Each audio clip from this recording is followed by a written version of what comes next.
Shalom, selamat siang Bapak Ibu Saudara yang terkasih di dalam nama Tuhan Yesus. Pada siang hari ini saya akan mengajak Bapak Ibu Saudara belajar firman Tuhan yang saya beri judul Membangun Kesatuan.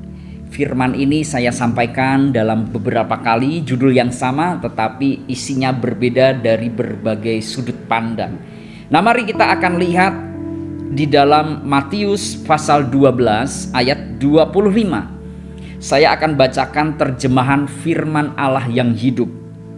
Matius pasal 12 ayat 25. Terjemahan firman Allah yang hidup. Alkitab berkata seperti ini. Yesus mengetahui pikiran mereka dan berkata, kerajaan yang terpecah-pecah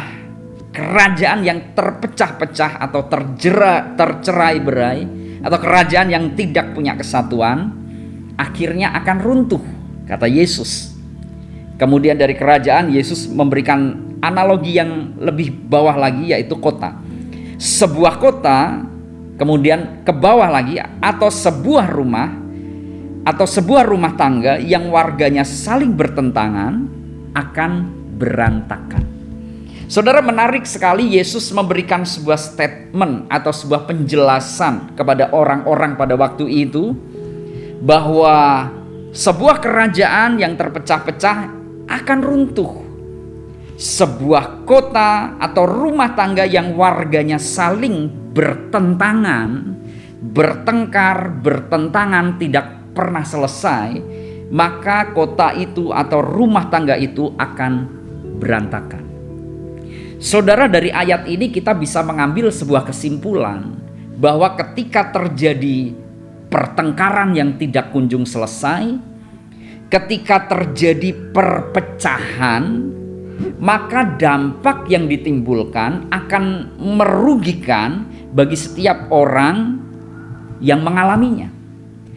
Kota yang penuh dengan pertentangan, kota itu atau rumah tangga itu akan berantakan, kata Tuhan.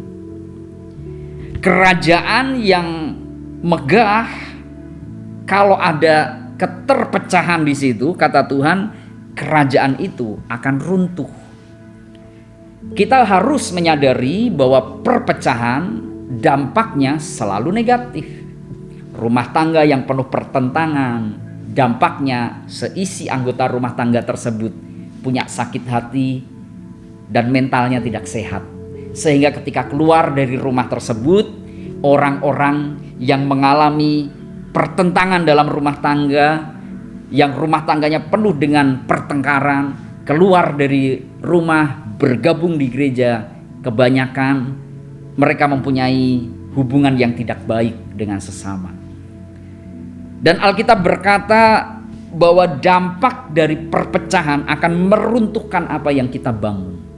Nah, saudara, mari kita akan belajar untuk menyadari bahwa pertengkaran, keterpecahan, ketidakharmonisan, kalau itu berkelanjutan dan tidak pernah selesai di dalam rumah tangga, di dalam kota, di dalam komunitas, di dalam gereja, kalau perpecahan tidak kunjung selesai, tidak kunjung kita antisipasi, tidak kunjung ada rekonsiliasi, maka akan meruntuhkan dan membuat apa yang kita bangun berantakan. Itu bad newsnya. Karena itu Bapak Ibu Saudara, mari belajar untuk membangun kesatuan, mulai dari rumah kita, mulai dari komunitas kita, mulai dari tim work kita, mulai dari kantor kita, mulai dari gereja kita. Kalau perpecahan dampaknya sangat buruk, membuat apa yang kita bangun runtuh, membuat apa yang kita bangun berantakan, maka mari kita cari yang baik. Kita bangun yang namanya kesatuan dalam hidup kita. Nah, bagaimana membangun kesatuan di dalam hidup kita? Karena kita tahu bahwa tercerai-berai, perpecahan mengakibatkan sesuatu yang negatif. Mari kita belajar bagaimana membangun kesatuan atau unity dalam hidup kita. Nah, yang pertama, mari kita belajar membangun yang namanya kepedulian terhadap sesama. 1 Korintus pasal 12 ayat 25 sampai 26. Supaya jangan terjadi perpecahan dalam tubuh, Tetapi supaya anggota-anggota yang berbeda itu saling memperhatikan. Perhatikan kata saling memperhatikan. Karena itu jika satu anggota menderita, semua anggota turut menderita. Jika satu anggota dihormati, semua anggota turut bersuka cita. Di dalam 1 Korintus pasal 12 ayat 25 sampai 26, Rasul Paulus menuliskan sebuah surat kepada jemaat di Korintus yang pada waktu itu mengalami perpecahan, saudara. Waktu itu jemaat gep-gepan, ada berbagai macam geng. Ada gengnya Apolos, ada gengnya Kefas, ada gengnya Paulus.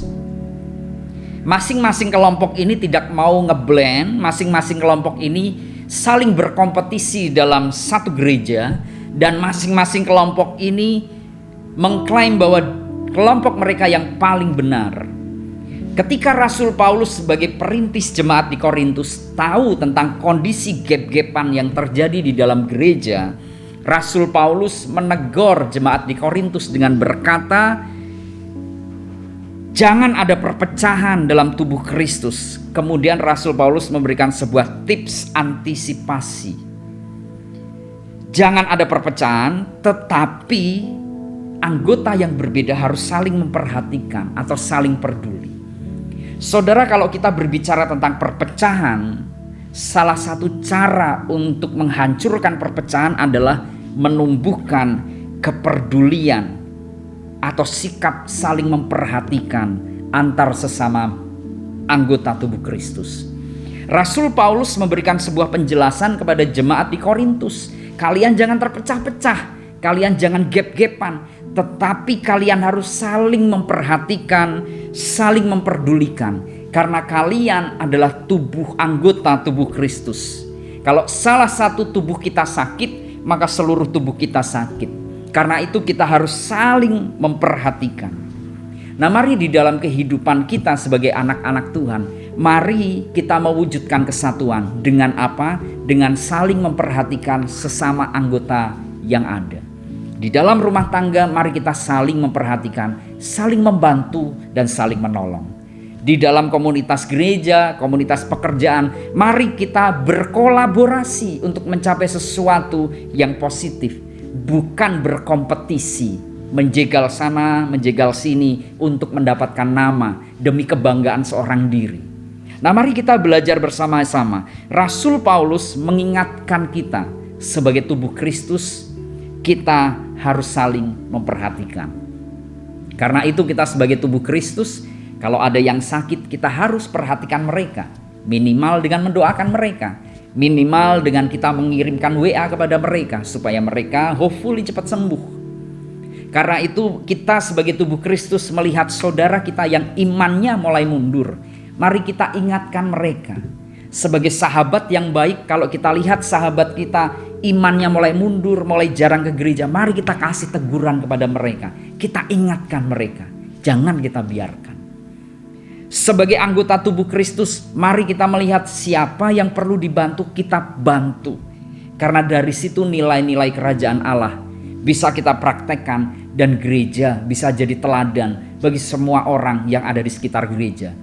Bahkan dari situ banyak jiwa-jiwa yang terberkati, terinspirasi, dan menerima Yesus sebagai Tuhan dan Juru Selamat melalui kepedulian yang kita bangun. Mari Bapak Ibu Saudara, kita sebagai anak-anak Tuhan untuk menghantam perselisihan, untuk menghancurkan perseteruan, untuk mengantisipasi perpecahan.